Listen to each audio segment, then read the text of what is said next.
Okay, for today's video, mga ka-auntie, mga ka-uncle, magigisa tayo ng gulay. Okay, meron tayo ditong wok na pinainit natin.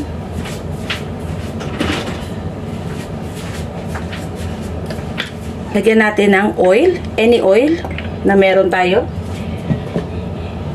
Ayan, gisa lang natin. Simpleng gulay lang to.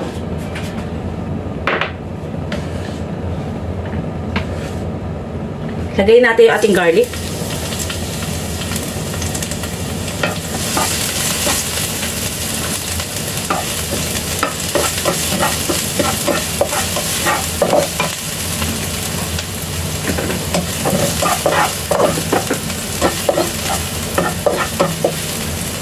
Saute lang natin yung ating garlic, mga ka-auntie, mga ka-uncle. Ayan.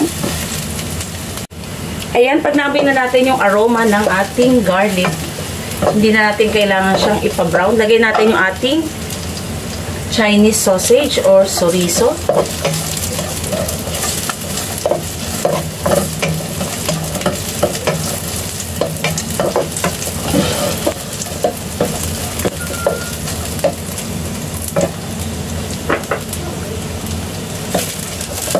After nyan, meron ako ditong dried shrimp or hebe.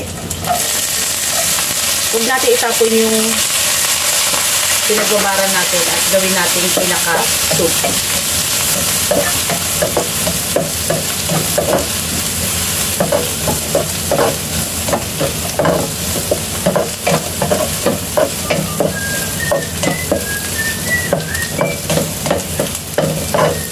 Saute lang natin.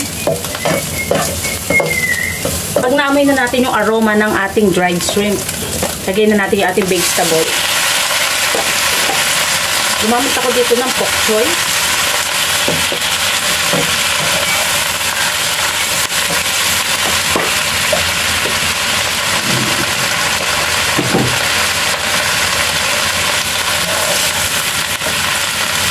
Para hindi mag-dry yung ating mga green leafy vegetable at hindi magbago yung kulay or kung ano, kailangan high fire. Basta tayo ay nagluluto ng gulay para lumabas yung sarili niyang water. Para hindi siya ma-dehydrate.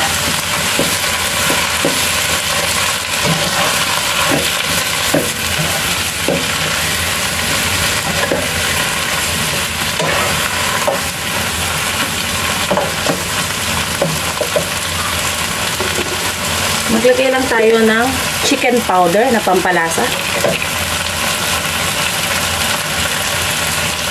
Ayan.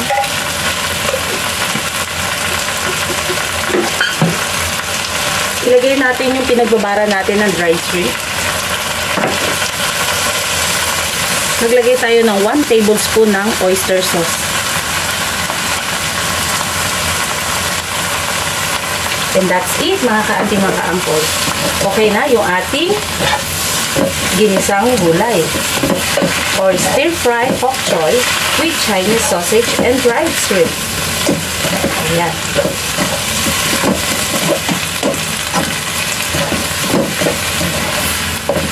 Ready to serve na ito, mga ka-auntie, mga ka-uncle. Ayan. O, diba?